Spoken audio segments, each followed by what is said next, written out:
৩রা August সরকারের পদত্যাগের এক দফা দাবিতে উত্তাল হয় দেশ। শহীদ মিনারে জমায়েত হয় শিক্ষার্থী সহ হাজারো জনতা। আন্দোলন দমনে জড়িতদের সর্বোচ্চ শাস্তি চান অ্যাটর্নি জেনারেল। হাসিনার অপরাধের প্রমাণ এত স্পষ্ট যে সন্দেহের সুযোগ থাকবে না, মন্তব্য চিফ প্রসিকিউটরের। শাহবাগে চলছে ছাত্র দলের সমাবেশ, যোগ দিচ্ছেন নেতাকর্মীরা। শহীদ মিনারে চলছে জাতীয় নাগরিক পার্টির সমাবেশের আয়োজন। 12 দিন পর খুলল মাইলস্টোন, নেই শিক্ষার্থীদের হই হুল্লোড়। ক্যাম্পাস খুললেও কোনো ক্লাস হয়নি। এবং ট্রাম্পের হুমকির পরেও রাশিয়া থেকে তেল আমদানি করবে ভারত, দিচ্ছে নানা রকম যুক্তি।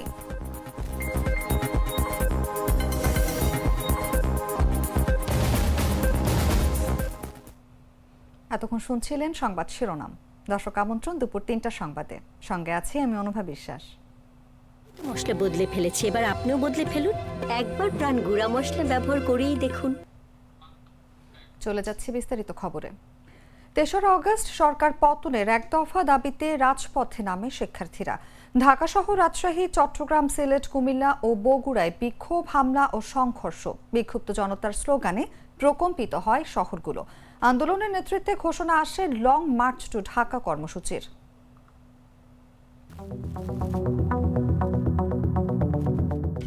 24শে জুলাই তখনও চলমান। আগস্টকে ছাপিয়ে বাংলাদেশে তখন চলছে 34 জুলাই।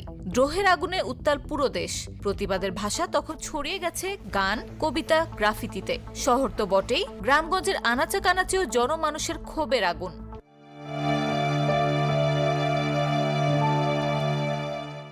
3 আগস্ট কেন্দ্রীয় সমন্বয়কারী নাহিদ ইসলাম ঘোষণা করেন যে তাদের সরকারের সাথে আলোচনার কোনো পরিকল্পনা নেই এবং হাসিনার পদত্যাগ এবং সবার কাছে গ্রহণযোগ্য একজন ব্যক্তির নেতৃত্বে জাতীয় সরকার গঠনের দাবিতে লং মার্চ টু ঢাকা কর্মসূচি ঘোষণা করেন। হাসিনা আলোচনার প্রস্তাব দিলেও ছাত্ররা তার প্রস্তাব প্রত্যাখ্যান করে।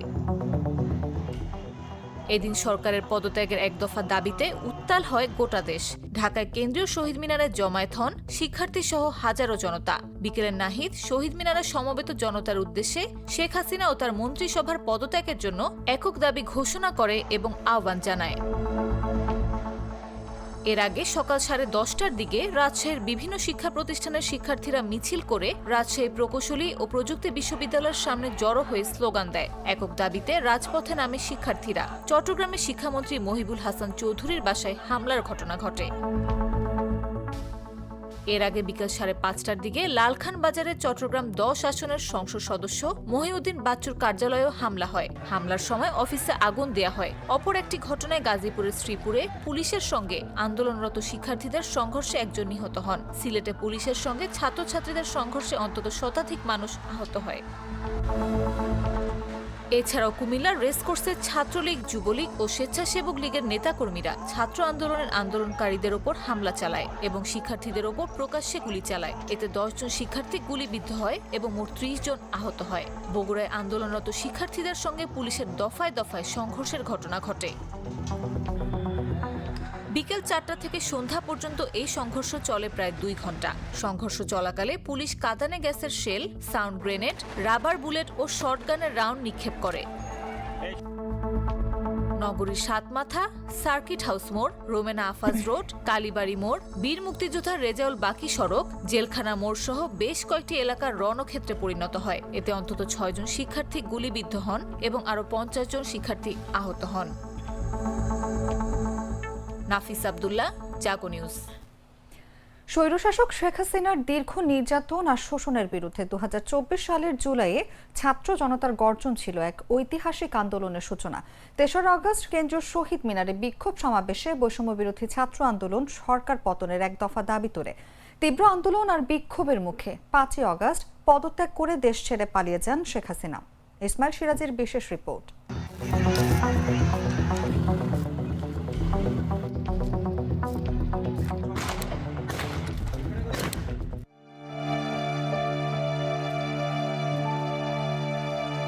স্বৈরশাসক শেখ হাসিনা ও তার দলের দীর্ঘ নির্যাতন আর শোষণের বিরুদ্ধে 2024-এর জুলাইয়ে ফুঁসে ওঠে ছাত্র জনতা। যৌক্তিক আন্দোলনে আওয়ামী স্বৈরশাসকের গুলিতে হারায় হাজারো প্রাণ। সেই প্রতিবাদে গেল বছরের ৩ আগস্ট কেন্দ্রীয় শহীদ মিনারে বিক্ষোভ সমাবেশ করে বৈষম্য বিরোধী ছাত্র আন্দোলন।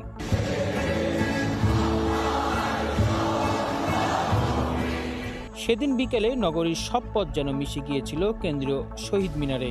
এক দফা এক দাবি স্লোগানে জনসমুদ্রে পরিণত হয় শহীদ মিনার। সেখান থেকে সরকার পতনের এক দফা দাবি ঘোষণা করেন বৈষম্য বিরোধী ছাত্র আন্দোলনের অন্যতম সমন্বয়ক নাহিদ ইসলাম। সেদিনের এক দফা দাবি স্বৈরশাসকের ভিত নড়িয়ে দিয়েছিল। তারই ধারাবাহিকতায় ৫ আগস্ট পদত্যাগ করে দেশ ছাড়েন শেখ হাসিনা। বাঙালির প্রতিটি আন্দোলন সংগ্রামের প্রেরণা যোগায় এই শহীদ মিনার। আর তাই 2024-এর ৩ আগস্ট এখান থেকেই সরকার পতনের ডাক দেওয়া হয় বলে জানালেন বৈষম্য বিরোধী ছাত্র আন্দোলনের সভাপতি রিফাত রশিদ। শহীদ মিনার হলো কি আমাদের শেকড়।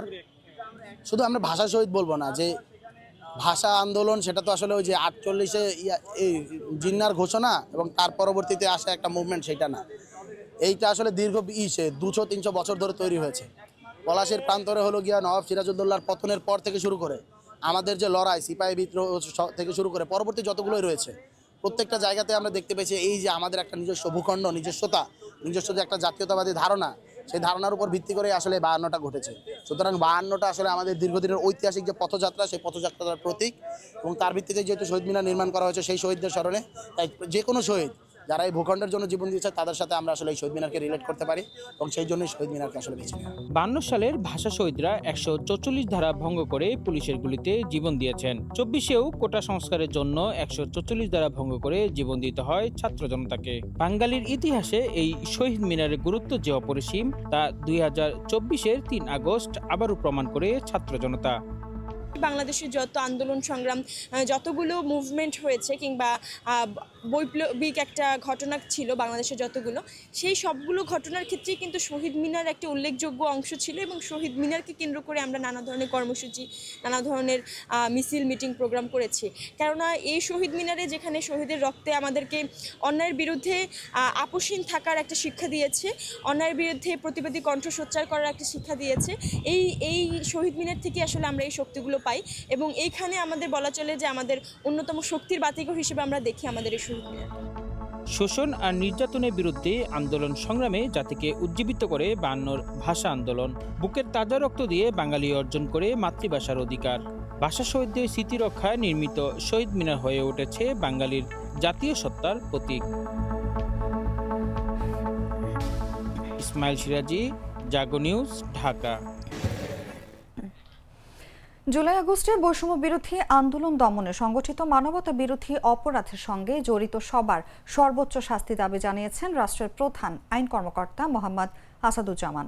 রোববার ট্রাইব্যুনালে জুলাই আগস্ট গণঅভ্যুত্থানে সংগঠিত মানবতা বিরোধী অপরাধের মামলায় সাবেক প্রধানমন্ত্রী শেখ হাসিনা সহ 3 আসামির বিরুদ্ধে প্রসিকিউশনের সূচনা বক্তব্য উপস্থাপন শুরুর আগে আন্তর্জাতিক অপরাধ ট্রাইব্যুনালের কাছে এমন আর্জি জানান তিনি। এইটা আমার রেকর্ডে নাই, আমাদের মধ্যেও নাই, আমার প্রসিকিউশনের ম্যাটেরিয়ালের মধ্যেও নাই, বিচার প্রক্রিয়ার মধ্যে এ ধরনের কোনো কথা আসার সুযোগও নাই। আমরা এগুলোকে কগনাইজেন্সেই নেই না এবং নেব না। রাজনৈতিক বক্তব্য রাজনৈতিকভাবে হবে, আমাদের আইনি প্রক্রিয়া যেটা হবে, আমরা বলেছি প্রচলিত আইনে সর্বোচ্চ শাস্তি দাবি করি, তবে সেই সর্বোচ্চ শাস্তি প্রয়োগের ক্ষেত্রে অলিভার ক্রমওয়েল আমাদের সামনে উদাহরণ হবে না। আমাদের সামনে উদাহরণ হবে সর্বোচ্চ শাস্তি বাংলাদেশের প্রচলিত আইন যেটা আছে সেটাই। যত বাধার প্রাচীর আসুক না কেন, সমস্ত বাধার ব্যারিকেড আমরা ভেঙে ন্যায় বিচারের পথ ধরে এগিয়ে যাব। এইটা আইনি প্রক্রিয়া যা যা পদক্ষেপ নেওয়া দরকার সমস্ত পদক্ষেপ নিয়েই এই বিচার এগিয়ে যাচ্ছে। এই রাষ্ট্র একটি ন্যায় বিচার প্রতিষ্ঠা করবে, ন্যায় বিচার নিশ্চিত করবে। যদি ন্যায় বিচারের প্রক্রিয়ায় আমরা কোনো পথ হারাই তাহলে। শেখ হাসিনার বিরুদ্ধে জুলাই আন্দোলন দমনে অপরাধের প্রমাণ এতটা স্পষ্ট ও শক্তিশালী যে বিচারে বিন্দুমাত্র সন্দেহের সুযোগ থাকবে না বলে মন্তব্য করেছেন চিফ প্রসিকিউটর মোহাম্মদ তাজুল ইসলাম। রোববার আন্তর্জাতিক অপরাধ ট্রাইব্যুনালের সূচনা বক্তব্যে চিফ প্রসিকিউটর বলেন, এই বিচার অতীতের হিসাব মেটানো নয়, এটি বিচার ব্যবস্থার প্রতি জনগণের আস্থা পুনঃস্থাপনের একটি প্রক্রিয়া। বিচার জাতীয় ও আন্তর্জাতিক স্ট্যান্ডার্ড মেনে পরিচালিত হবে।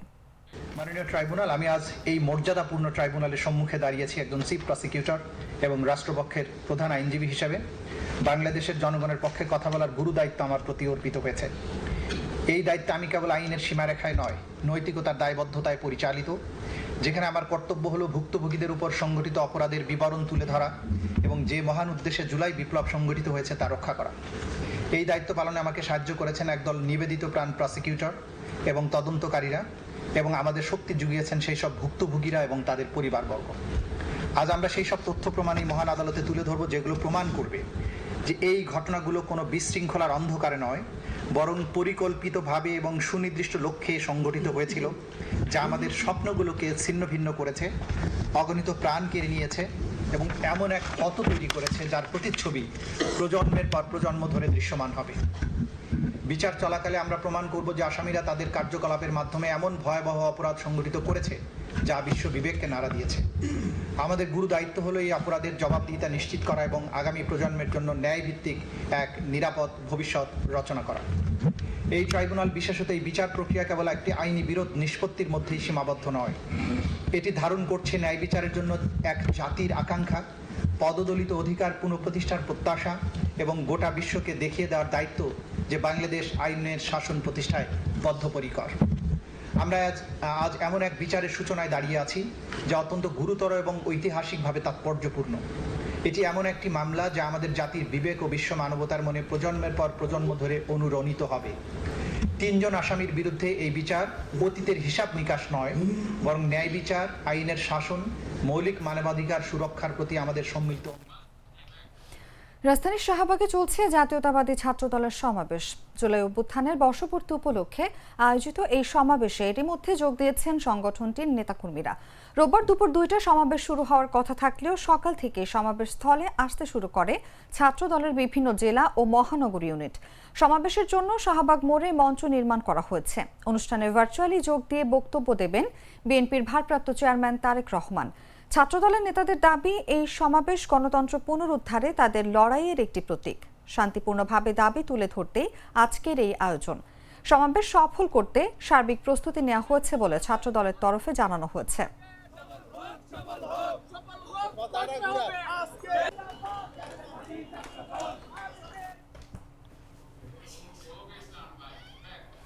ছাত্রদলের সমাবেশের সবশেষ তথ্য জানাতে এই মুহূর্তে শাহবাগে আছেন রিপোর্টার ইসমাইল সিরাজি। আমরা সরাসরি চলে যাচ্ছি তার কাছে। আমরা এই মুহূর্তে রয়েছি রাজধানীর শাহবাগ মোড়ে। আপনারা জানেন যে জুলাই গণ অভ্যুত্থানের 1 বছর পূর্তি উপলক্ষে কিন্তু ছাত্রদল একটি ছাত্র সমাবেশের ডাক দিয়েছে এই শাহবাগে। আপনারা জানেন যে সেই ছাত্র সমাবেশ কিন্তু দুপুর 2টা নাগাদ শুরু হলেও আমরা দেখতে পাচ্ছি যে সকাল থেকেই কিন্তু এই শাহবাগে রাজধানী সহ বিভিন্ন আশেপাশের এলাকা থেকে কিন্তু নেতাকর্মীরা এই শাহবাগে অবস্থান করছেন।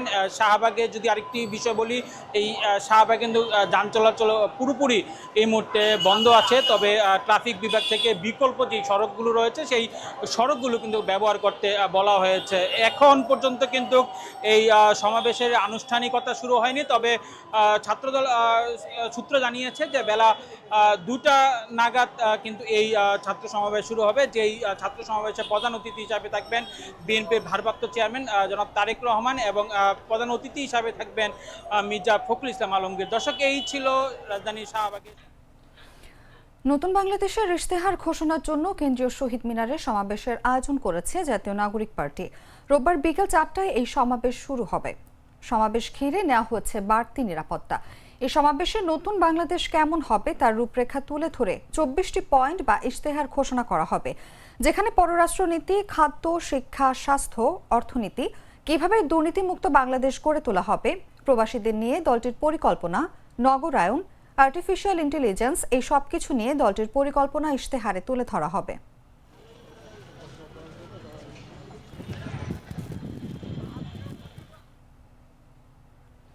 জাতীয় নাগরিক পার্টির সমাবেশের সর্বশেষ তথ্য জানাতে এই মুহূর্তে কেন্দ্রীয় শহীদ মিনারে আছেন রিপোর্টার সিফাত আল ফাহিম। আমরা সরাসরি চলে যাচ্ছি তার কাছে।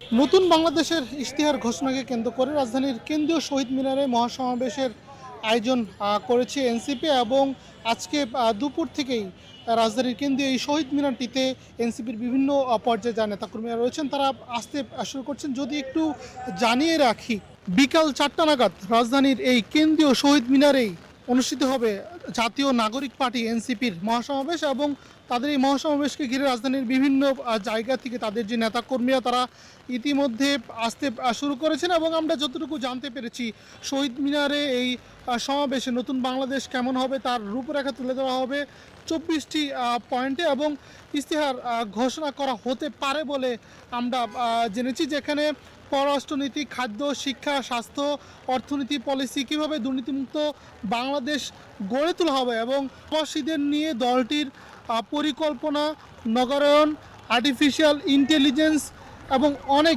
বিষয় নিয়ে এই সমাবেশে তুলে ধরা হবে বলে আমরা সর্বশেষ জানতে পেরেছি এবং এটি ছিল জাতীয় নাগরিক পার্টি এনসিপির সমাবেশের সর্বশেষ।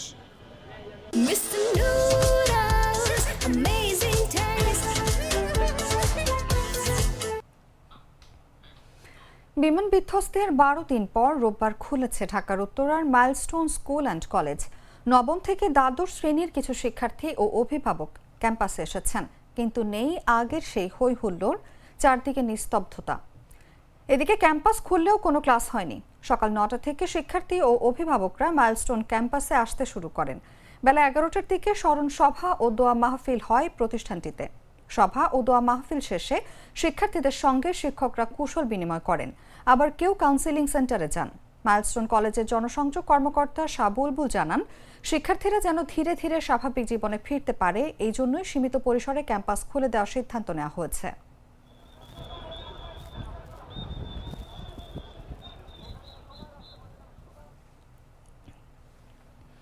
বিশিষ্ট পরমাণু বিজ্ঞানী ইমেরিটাস অধ্যাপক এম শমশের আলী মারা গেছেন। শনিবার দিবাগত রাত 3:30টার দিকে ঢাকার একটি হাসপাতালে চিকিৎসাধীন অবস্থায় তার মৃত্যু হয়। মৃত্যুকালে তার বয়স হয়েছিল 87 বছর। শমশের আলীর বড় ছেলে জেহান আলী তার বাবার মৃত্যুর বিষয়টি নিশ্চিত করেছেন। তিনি জানান, বাদ জোহর ধানমন্ডির 7 নম্বর রোডের বায়তুল আমান মসজিদে জানাজা হবে, এরপর আজিমপুর কবরস্থানে দাফন করা হবে। শমশের আলী ঢাকা বিশ্ববিদ্যালয়ের পদার্থ বিজ্ঞান বিভাগের অধ্যাপক ছিলেন। এছাড়া তিনি বাংলাদেশ উন্মুক্ত বিশ্ববিদ্যালয় ও বেসরকারি সাউথ ইস্ট বিশ্ববিদ্যালয়ের প্রতিষ্ঠাতা উপাচার্য ছিলেন। শমশের আলীর মৃত্যুতে বাউবি পরিবার গভীর শোক জানিয়েছে। তার প্রতি শ্রদ্ধা জানিয়ে আজ বাউবিতে সাধারণ ছুটি ঘোষণা করা হয়েছে।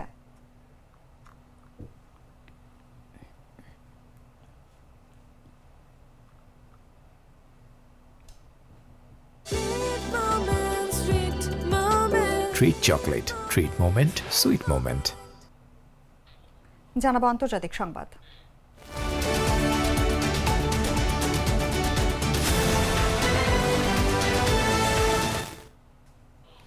মার্কিন প্রেসিডেন্ট ডোনাল্ড ট্রাম্পের জরিমানা করার হুমকির পরও রাশিয়া থেকে তেল কেনা অব্যাহত রাখবে ভারত।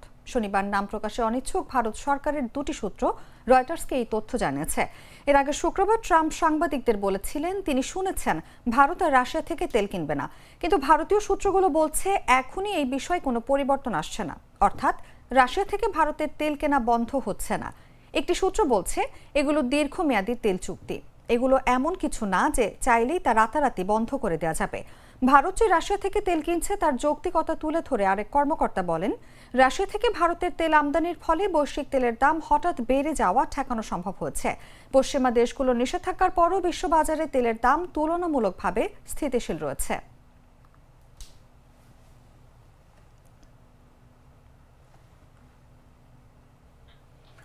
অবরুদ্ধ গাজা উপত্যকার বেশ কিছু হাসপাতাল সূত্র জানিয়েছে শনিবার ভোর থেকে গাজায় ইসরায়েলি বাহিনীর গুলিতে 62 জন ফিলিস্তিনি নিহত হয়েছেন। এদের মধ্যে বেশিরভাগই ত্রাণপ্রার্থী। নিহতের মধ্যে 38 জন যুক্তরাষ্ট্র এবং ইসরায়েল সমর্থিত বিতর্কিত গাজা হিউম্যানিটেরিয়ান ফাউন্ডেশন পরিচালিত ত্রাণ বিতরণ কেন্দ্রে ত্রাণের অপেক্ষায় ছিলেন। সংস্থাটির কার্যক্রম শুরুর পর থেকে ইসরায়েলি বাহিনী ত্রাণ নিতে যাওয়া লোকজনকে নির্বিচারে গুলি করে হত্যা করেছে। গেল সপ্তাহে ইসরায়েল ঘোষণা করেছিল যে তারা কিছু এলাকায় যুদ্ধে কৌশলগত বিরতি বাস্তবায়ন শুরু করবে, যেন ফিলিস্তিনিদের কাছে মানবিক সহায়তা পৌঁছানো যায়। কিন্তু তারা হামলা স্থগিত করার কথা বললেও ফিলিস্তিনিদের উপর আগ্রাসন থেমে নেই।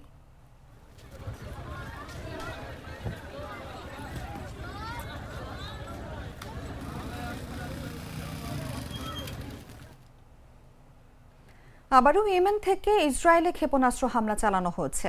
ইসরায়েলের বেনগুরিয়ন বিমানবন্দর লক্ষ্য করে ওই হামলা চালানো হয়। ইসরায়েলি সেনাবাহিনী জানিয়েছে তারা শুক্রবার ইয়েমেন থেকে ছোড়া একটি ক্ষেপণাস্ত্র প্রতিহত করেছে। ইরান সমর্থিত হুথি বিদ্রোহীরা দাবি করেছে যে তারা ইসরায়েলে ক্ষেপণাস্ত্র ছুড়েছে। ইসরায়েলি সেনাবাহিনী এক বিবৃতিতে জানিয়েছে ইয়েমেন থেকে ছোড়া একটি ক্ষেপণাস্ত্র প্রতিহত করা সম্ভব হয়েছে। ইসরায়েলের বেশ কয়েকটি এলাকায় সাইরেন বেজে উঠেছে বলেও জানানো হয়। وتسببت في هروب أكثر من 4 ملايين من قطعان الصهاينة الغاصبين إلى সংবাদ শেষ করব খেলার খবর জানিয়ে।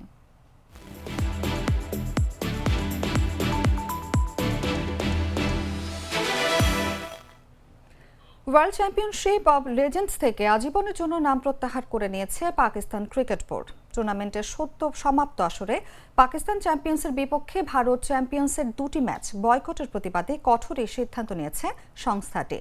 এজন্য আয়োজকদের পক্ষপাতমূলক আচরণকে দায়ী করেছে পাকিস্তান। ভারতের বয়কট করা ম্যাচগুলোর মধ্যে একটি সেমিফাইনালও ছিল। পিসিবির অভিযোগ, লিগ পর্বে ভারত বর্জন করায় পাকিস্তান পূর্ণ 2 পয়েন্টে পাওয়ার কথা থাকলেও সেটি হয়নি। আয়োজকরা পয়েন্ট ভাগাভাগি করে বিতর্কিত বিষয়টি সমাধানের চেষ্টা করেন। পিসিবি মনে করেছে বয়কট করা ম্যাচে ভারতকে পয়েন্ট দেওয়ার সিদ্ধান্ত পক্ষপাত দুষ্ট ও ভণ্ডামি। ভারত ম্যাচ বয়কট করায় আয়োজক কমিটি দুঃখ প্রকাশ করলেও পিসিবি সেটিকে লোক দেখানো ও মুখোশধারী পক্ষপাত বলে অভিহিত করেছে।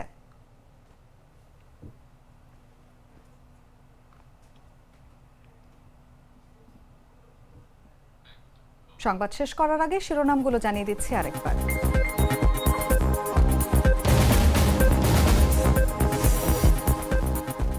তেসরা আগস্ট সরকারের পদত্যাগের এক দফা দাবিতে উত্তাল হয় দেশ। শহীদ মিনারে জমায়েত হয় শিক্ষার্থী সহ হাজারো জনতা। আন্দোলন দমনে জড়িতদের সর্বোচ্চ শাস্তি চান অ্যাটর্নি জেনারেল। হাসিনার অপরাধের প্রমাণ এত স্পষ্ট যে সন্দেহের সুযোগ থাকবে না, মন্তব্য চিফ প্রসিকিউটরের। শাহবাগে চলছে ছাত্র দলের সমাবেশ, যোগ দিচ্ছেন নেতাকর্মীরা। শহীদ মিনারে চলছে জাতীয় নাগরিক পার্টির সমাবেশের আয়োজন। 12 দিন পর খুলল মাইলস্টোন, নেই শিক্ষার্থীদের হই হুল্লোড়। ক্যাম্পাস খুললেও কোনো ক্লাস হয়নি। এবং ট্রাম্পের হুমকির পরেও রাশিয়া থেকে তেল আমদানি করবে ভারত, দিচ্ছে নানা রকম যুক্তি।